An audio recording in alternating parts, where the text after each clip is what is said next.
Hello friends, welcome to Manasvi exam solutions. Friends, आज जो topic हम डिस्कस करने वाले हैं वो है लर्नर्स करैक्टरिस्टिक्स। ये यूजीसी नेट के फर्स्ट पेपर की फर्स्ट यूनिट का टॉपिक है। इस वीडियो में हम करैक्टरिस्टिक्स ऑफ एडोलेसेंस को डिस्कस करेंगे और आगे नेक्स्ट आने वाली वीडियो में करैक्टरिस्टिक्स ऑफ अडल्ट्स को डिस्कस करेंगे। यूजीसी नेट के फर्स्ट पेपर की रिसर्च एप्टीट्यूड और कम्युनिकेशन वाली यूनिट को हम डिस्कस कर चुके हैं। यदि अभी तक आपने वो वीडियो नहीं देखी है तो देख सकते हैं, उसका लिंक आपको इस वीडियो के लास्ट में मिल जाएगा। आइए सबसे पहले देखते हैं what is meaning of learning. अधिगम किसे कहा जाता है? जो मनुष्य है वो एक तर्कयुक्त जीव है, उसमें तर्क करने की शक्ति होती है जो जल्दी सीखने में सहायता करती है। लर्निंग ही जीवन में सफलता का आधार है। इसका शिक्षा के क्षेत्र में भी महत्वपूर्ण स्थान है। टीचर के लिए लर्निंग किसे कहते हैं और लर्निंग की क्या विधियां होती है, ये जानना जरूरी है, तभी वो उचित शिक्षा दे सकते हैं। अधिगम को परिवर्तन, सुधार, विकास, उन्नति तथा समायोजन के तुल्य जाना जाता है।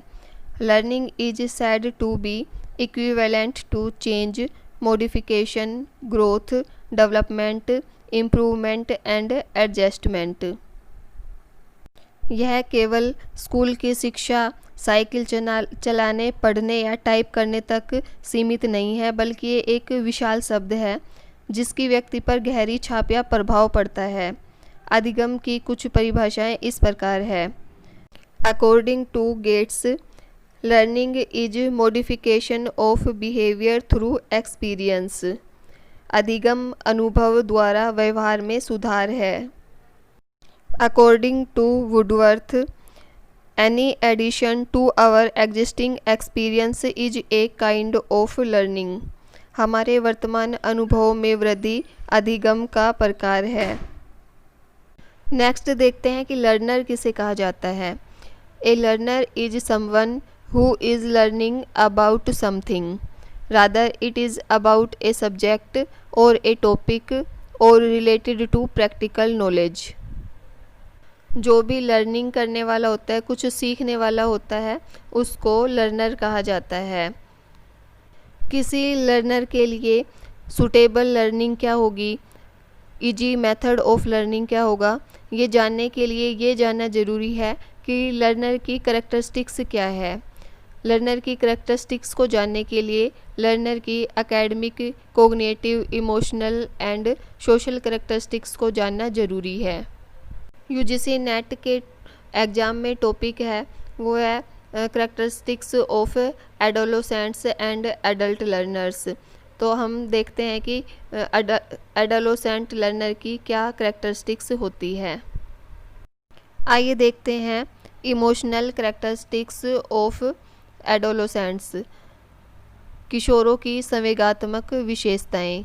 इसमें फर्स्ट है हाइटनिंग ऑफ इमोशंस, संवेगों की चरम सीमा। किशोर अवस्था संवेगात्मक उत्थान की अवस्था है। इस अवस्था में जो इमोशंस होते हैं वो अपनी चरम सीमा पर होते हैं। जब किशोर किसी से नफ़रत करते हैं तो बहुत अधिक नफ़रत करते हैं, और जब किसी से प्यार करते हैं तो बहुत अधिक प्यार करते हैं। इस अवस्था में मानसिक संवेग मैक्सिमम हाइट पर होते हैं। नेक्स्ट है वेरिएशंस इन इमोशनल मूड्स, मानसिक स्थिति में उतार चढ़ाव। किशोरों की मानसिक स्थिति में उतार चढ़ाव बहुत अधिक होता है। वो छोटी छोटी बातों पर बहुत अधिक खुश हो जाते हैं और कभी कभी बहुत अधिक उदास भी हो जाते हैं। उनको कोई डांट देता है या वो कभी उदास होते हैं तो आत्महत्या तक की बात सोचने लगते हैं। यही कारण है कि इस अवस्था को मानसिक तनाव, दबाव, संघर्ष और तूफान की अवस्था कहा जाता है। नेक्स्ट करैक्टरिस्टिक्स है नॉट अंडर कंट्रोल। जो किशोर होते हैं उनके इमोशंस कंट्रोल में नहीं रहते, उनमें मोस्टली तनाव और चिंता की स्थिति देखी जाती है। वो अपने पेरेंट्स के और जो टीचर होते हैं उनकी कठोरता को सहन नहीं कर सकते हैं। डेवलपमेंट ऑफ एब्स्ट्रैक्ट इमोशंस, अमूर्त संवेगों का विकास। जो बच्चे होते हैं वो मूर्त वस्तुओं के संबंध में इमोशंस शो करते हैं, लेकिन जो किशोर होते हैं वो अमूर्त वस्तुएं, ऐसी वस्तुएं जो कि दिखाई नहीं देती, एब्स्ट्रैक्ट थिंग्स, उनके प्रति भी इमोशंस शो करते हैं, इमोशंस को फील करते हैं। कैपेसिटी ऑफ शेयरिंग इमोशंस, संवेग अनुभव करने की योग्यता। किशोरों में दूसरों के इमोशंस को फील करने की योग्यता का विकास होता है। वो ये समझने लगते हैं कि दूसरों का सुख और आराम भी इतना ही महत्वपूर्ण है जितना कि उसका अपना। वो अपने आसपास के लोगों के हितों को समझते हैं और उनको सहयोग देते हैं। नेक्स्ट है लॉयल्टीज़, व्यापक वफादारी। जो बच्चे होते हैं वो अपने घर परिवार के प्रति ही वफादारी शो करते हैं, लेकिन जो किशोर होते हैं वो अपने फ्रेंड्स के प्रति और अपने क्षेत्र के नेताओं के प्रति भी वफादारी शो करते हैं। नेक्स्ट है इमोशन ऑफ लव, प्रेम का संवेग। ये किशोरावस्था का एक स्ट्रॉन्ग इमोशन है। किशोर अपने प्रति सचेत रहते हैं, वो अपने आप से भी प्यार करने लगते हैं, वो दूसरों का ध्यान अपनी ओर आकर्षित करने के लिए कीमती कपड़े पहनते हैं, वो काफ़ी देर तक शीशे के सामने खड़े रहते हैं। और किशोर अवस्था में प्राय लड़के और लड़कियां एक दूसरे के प्रति आकर्षित होते हैं। इमोशन ऑफ एंगर, क्रोध का संवेग। किशोरों को जब चिढ़ाया जाए, उनकी हंसी उड़ाई जाए, उनकी आलोचना की जाए, या जब उन्हें ये फील होता है कि उनके साथ उचित व्यवहार नहीं किया गया, तो उनको गुस्सा आ जाता है। कई बार उनको गुस्सा तब भी आता है जब उनका काम ठीक से नहीं हो रहा हो या वो अपना काम पूरा नहीं कर पा रहे हो। इमोशन ऑफ वरी, चिंता का संवेग। किशोर मोस्टली चिंता में रहते हैं और उनकी चिंता का कारण मोस्टली उनके स्कूल के एग्ज़ाम्स, उनकी हेल्थ, कैसे कपड़े पहनने हैं, कैरियर का चुनाव करना, तो ये सब उनकी चिंता के विषय होते हैं। इमोशन ऑफ जेलिसी, ईर्ष्या का संवेग। सभी किशोर लोकप्रिय होना चाहते हैं, वो इसके लिए प्रयास करते हैं, लेकिन जो किशोर लोकप्रिय नहीं हो पाते हैं, सफल नहीं हो पाते हैं, वो ऐसे किशोरों के प्रति ईर्ष्या की भावना रखने लगते हैं जो कि उनसे अधिक सफल हैं। नेक्स्ट देखते हैं कोग्निटिव कैरेक्टरिस्टिक्स ऑफ एडोलेसेंस। इसमें फर्स्ट है डेवलपमेंट ऑफ इंटेलिजेंस, बुद्धि का विकास। किशोर अवस्था में बौद्धिक विकास अधिकतम होता है। टर्मन का कथन है कि किशोरों में 16 वर्ष की आयु तक बुद्धि अपने चरम सीमा तक पहुंच जाती है। किशोर अवस्था में तर्कपूर्ण चिंतन करना सीख जाते हैं। किशोर हर बात पर तर्क करते हैं और प्रत्येक बात में कैसे और क्यों का उत्तर खोजना चाहते हैं। Increase in span of attention, ध्यान विस्तार में वृद्धि। किशोर अवस्था में ध्यान विस्तार में वृद्धि होती है। किशोर किसी भी बात पर अधिक देर तक ध्यान दे सकते हैं, उसकी एकाग्रता की शक्ति का विकास होता है। नेक्स्ट है डेवलपमेंट ऑफ मेमोरी, स्मरण शक्ति का विकास। किशोर अवस्था में मेमोरी पावर भी डेवलप हो जाती है और ये किशोरों के तर्कपूर्ण ढंग से चिंतन करने के काम आती है। नेक्स्ट है डेवलपमेंट ऑफ इमेजिनेशन, कल्पना का विकास। किशोरों में इमेजिनेशन पावर बहुत अधिक होती है। लेखक, कलाकार, संगीतकार, कवि, उपन्यासकार, चित्रकार, दार्शनिक या आविष्कारक इसी अवस्था में पैदा होते हैं।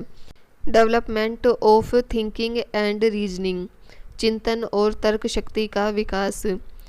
किशोर अवस्था में चिंतन और तर्क शक्ति का विकास होता है, जिसके कारण कि किशोर किसी भी बात को तर्क और चिंतन के बिना स्वीकार नहीं करते हैं।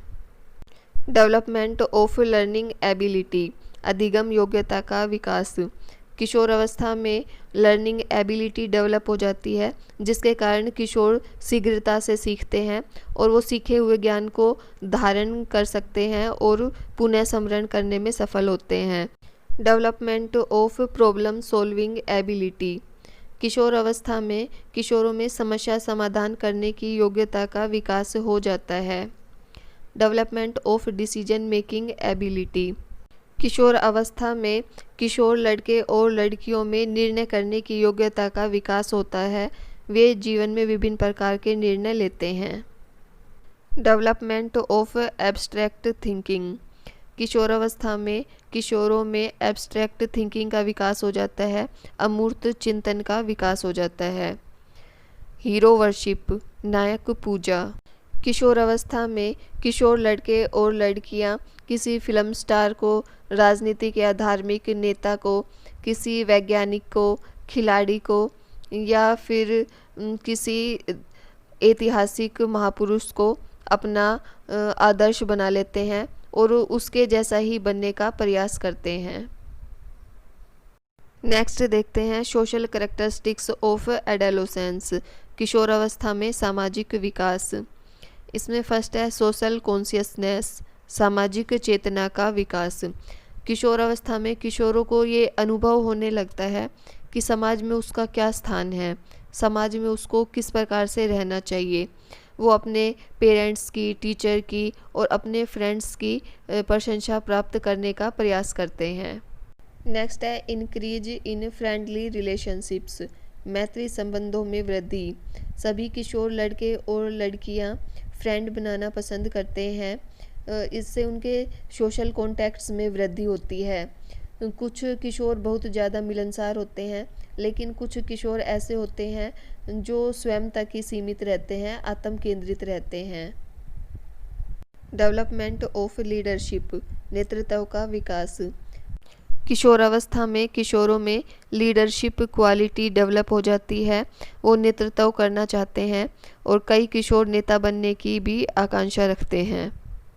नेक्स्ट कैरेक्टरिस्टिक्स है सोशल सर्विस, समाज सेवा की भावना।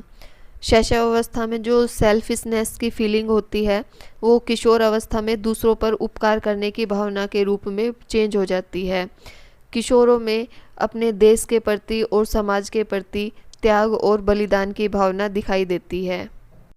नेक्स्ट है faith in God and religion, ईश्वर और धर्म में विश्वास। किशोर अवस्था के आरंभ में किशोरों की धर्म और ईश्वर में आस्था नहीं होती। इनके संबंध में उनमें बहुत अधिक शंकाएं होती है जिनका कि वो समाधान करना चाहते हैं, परंतु धीरे धीरे उनमें धर्म के प्रति विश्वास होने लगता है और वो ईश्वर को भी स्वीकार करने लगते हैं। नेक्स्ट है फिलोसफी ऑफ लाइफ, जीवन दर्शन का निर्माण।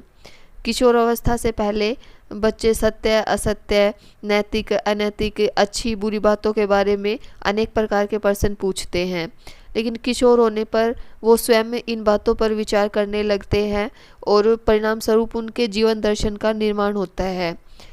Desire for status and Prestige, स्थिति एवं महत्व की अभिलाषा। किशोरों में महत्वपूर्ण व्यक्ति बनने की, समाज में निश्चित स्थान प्राप्त करने की तीव्र इच्छा होती है। वो चाहते हैं कि उनको श्रेष्ठ व्यक्ति के रूप में, सफल व्यक्ति के रूप में स्वीकार किया जाए। कन्फ्लिक्ट विद पेरेंट्स, माता पिता से मतभेद। किशोर अवस्था में किशोर और किशोरियों के अपने माता पिता से मतभेद उभरने लगते हैं। उनके पेरेंट्स उनको अपने अनुसार ढालना चाहते हैं, जिसके कारण कि वो विद्रोही बन जाते हैं। नेक्स्ट देखते हैं academic characteristics of adolescent learner. किशोरों की एकेडमिक कैरेक्टरिस्टिक्स उनकी एजुकेशन से रिलेटेड होती है। किशोर अवस्था में किशोर मोस्टली एग्ज़ाम्स के प्रति चिंतित रहते हैं। उनका मेन फोकस एग्ज़ाम में ज़्यादा से ज़्यादा नंबर लेने का होता है। जब किशोरों को चैलेंज किया जाता है तो वो हाई अचीवमेंट प्राप्त करते हैं। जो किशोर होते हैं उनमें एब्स्ट्रैक्ट थिंकिंग डेवलप हो जाती है और वो अमूर्त वस्तुओं के बारे में भी सोचने लगते हैं। जो किशोर होते हैं वो एक्टिव लर्निंग को पसंद करते हैं, वो पैसिव लर्निंग को इतना पसंद नहीं करते। वो जो एजुकेशन लेना चाहते हैं वो एक्टिव रहकर उनको जो एजुकेशन दी जाती है उसको ज़्यादा अच्छे से सीखते हैं। इस वीडियो में हमने किशोर अवस्था की विशेषताओं को डिस्कस किया। आई होप ये वीडियो आपके लिए हेल्पफुल होगी। यदि वीडियो हेल्पफुल लगी हो तो इसे लाइक कीजिए, शेयर कीजिए and for more educational videos मेरे चैनल को सब्सक्राइब कीजिए और साथ में जो बेल है उसे भी प्रेस कीजिए ताकि आगे आने वाली वीडियो का नोटिफिकेशन भी आपको मिलता रहे। Thanks for watching my video.